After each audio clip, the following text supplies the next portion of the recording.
It's all covered in today's China Truths. Hong Kong, yang pernah menjadi pusat keuangan global yang gemerlap, kini terjebak dalam badai ekonomi Beijing. Kota yang pernah menyaingi New York dan London dengan pajak rendah, supremasi hukum, dan pasar terbuka, kini telah kehilangan kilaunya. Sejak penyerahan tahun 1997, Hong Kong semakin mendekat ke model China daratan, dan keunggulannya yang unik pun memudar satu persatu. Protes pada tahun 2019 dan Undang-Undang Keamanan Nasional yang diberlakukan pada tahun 2020 mempercepat kemundurannya. Kini, resesi China daratan yang parah menghantam Hong Kong di setiap lini, ekonomi, politik, dan sosial.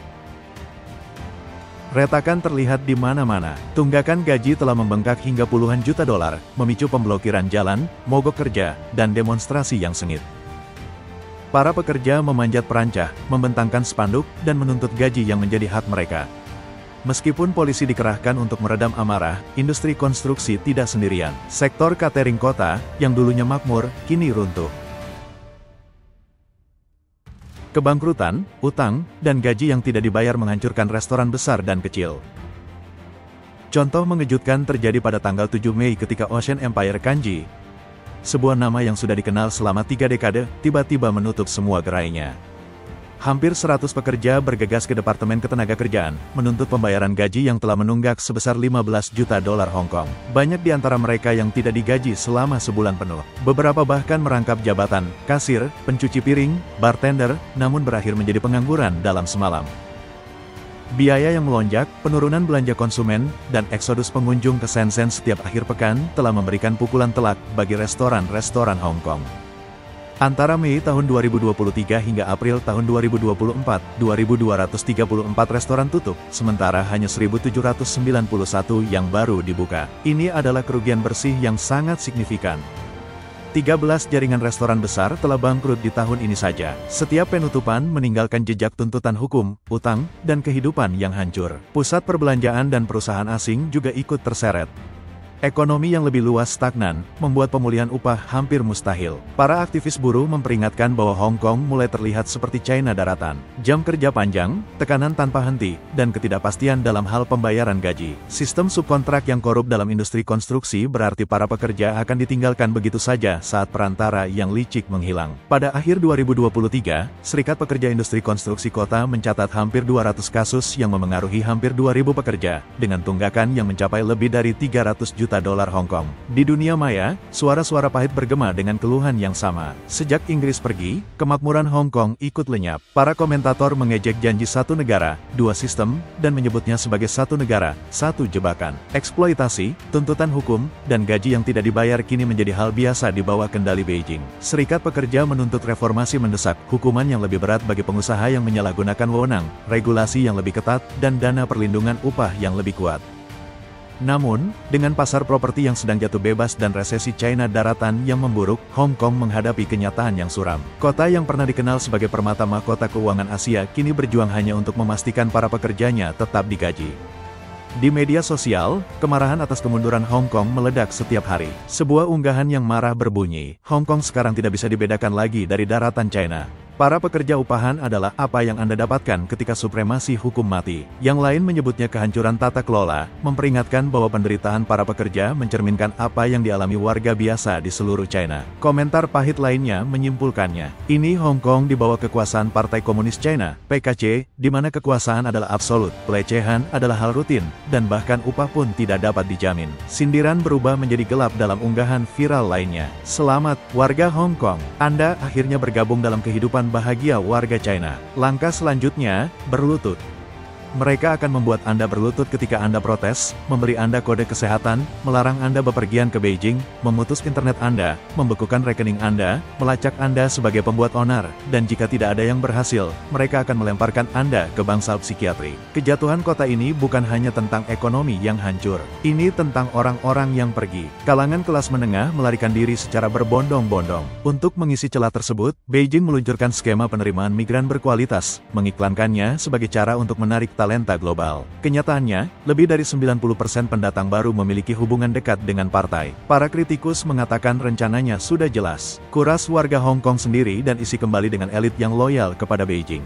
Sekarang, media yang dikelola pemerintah secara terbuka mengagungkan gagasan orang Hong Kong baru. Bahkan menggunakan frasa yang mengerikan, "Pertahankan Hong Kong, bukan rakyatnya." Slogan itu telah mengguncang penduduk setempat sampai ke intinya, memicu kekhawatiran bahwa kota itu akan dibangun kembali sebagai klon daratan China belaka. Janji satu negara, dua sistem masih tersisa, tetapi hanya sedikit yang mempercayainya lagi. Ketika hukum dasar ditandatangani, Beijing bersumpah kebebasan Hong Kong akan bertahan hingga 2047. Namun setelah itu, hukum tidak mengatakan apa-apa. Analis independen David Webb mengungkapnya dalam pidato yang berapi-api di Foreign Correspondents Club pada bulan Mei ini. Keunikan Hong Kong berasal dari kontrasnya dengan daratan.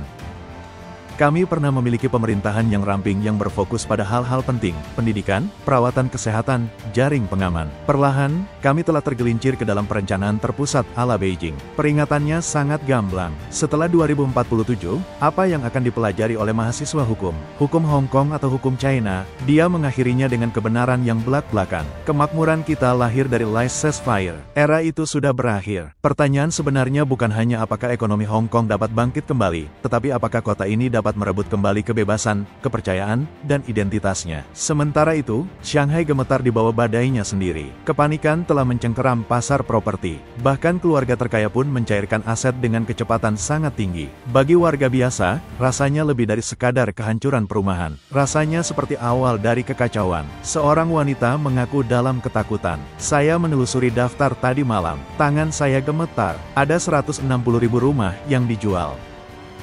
Kegilaan itu terlihat di jalanan. Tetangga tidak lagi bertanya di mana Anda tinggal. Mereka bertanya apakah Anda sudah menjual rumah Anda. Harga-harga jatuh lebih cepat dari yang dibayangkan siapapun. Di Puong, sebuah apartemen di dekat sekolah senilai 80.000 yuan per meter persegi beberapa minggu yang lalu sekarang dijual seharga 65.000. Di pinggiran kota, lebih dari 400 daftar di satu blok tunggal telah jatuh di bawah level 2019. Mereka yang keluar lebih awal disebut cerdas. Yang lainnya diberitahu hal yang sama. Jual cepat atau tenggelam bersama pasar. Keruntuhan ini, dengan beberapa rumah kehilangan setengah dari nilainya, bukan lagi hanya surga pembeli. Ini adalah tanda bahaya merah yang mencolok, yang mengekspos fondasi goyah dari kerajaan perumahan China yang dulu perkasa. Impian properti Shanghai runtuh secara real time. Apa yang dulunya tampak seperti mahkota pasar perumahan China telah berubah menjadi mimpi buruk.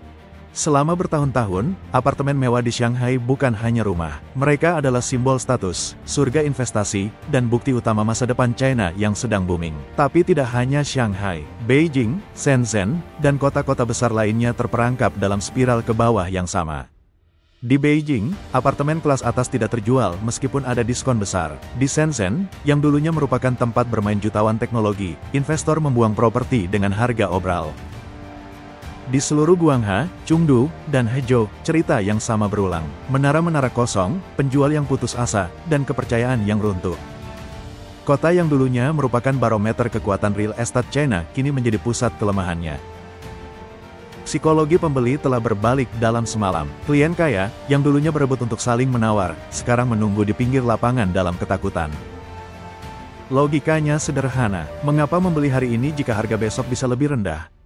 Pergeseran kepercayaan ini telah memicu sesuatu yang jauh lebih besar daripada pasar yang mendingin. Ini adalah kejatuhan bebas. Dan itu bukan hanya penthouse di Shanghai. Di seluruh kota, daftar rumah bekas membanjiri pasar. Diskon 50% hingga 70% bukan lagi hal yang langka. Itu adalah norma baru. Pada akhir 2024, ketika raksasa industri Fonyi runtuh di bawah beban utang yang tidak terbayar, tidak mungkin lagi untuk menyangkal kebenaran.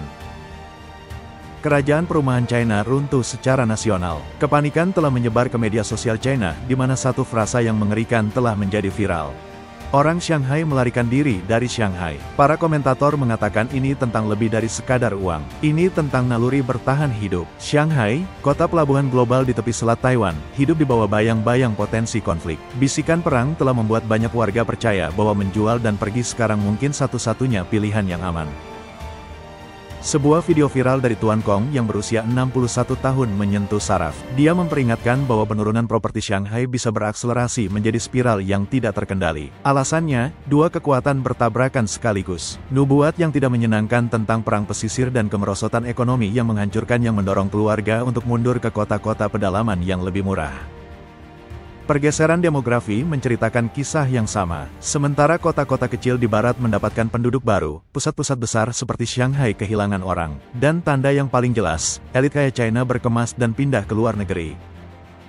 Dari Singapura ke Tokyo, dari London ke Los Angeles, individu dengan kekayaan bersih tinggi diam-diam mengamankan rute pelarian mereka. Eksodus diam-diam mereka menyampaikan pesan brutal. Bahkan orang-orang yang pernah paling diuntungkan dari kebangkitan China tidak lagi percaya pada masa depannya.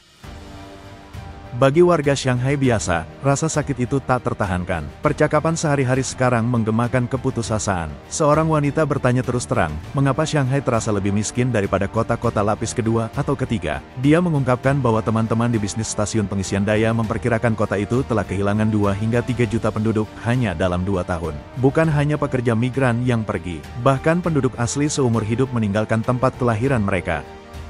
Biaya medis yang melonjak, biaya kuliah yang melambung tinggi, dan biaya hidup yang mencekik memaksa keluarga untuk menyerah dan pulang. Rasanya seperti kita terjebak di dalam pressure cooker yang tak terlihat, terbakar hidup-hidup setiap hari, akunya. Bukti keruntuhan ada di mana-mana. Mal besar yang dulunya ramai sekarang kosong. Toko-toko yang berkilauan ditutup. Keheningan di dalam distrik perbelanjaan yang ditutup sangat bertentangan dengan klaim Beijing bahwa PDB tumbuh 5%.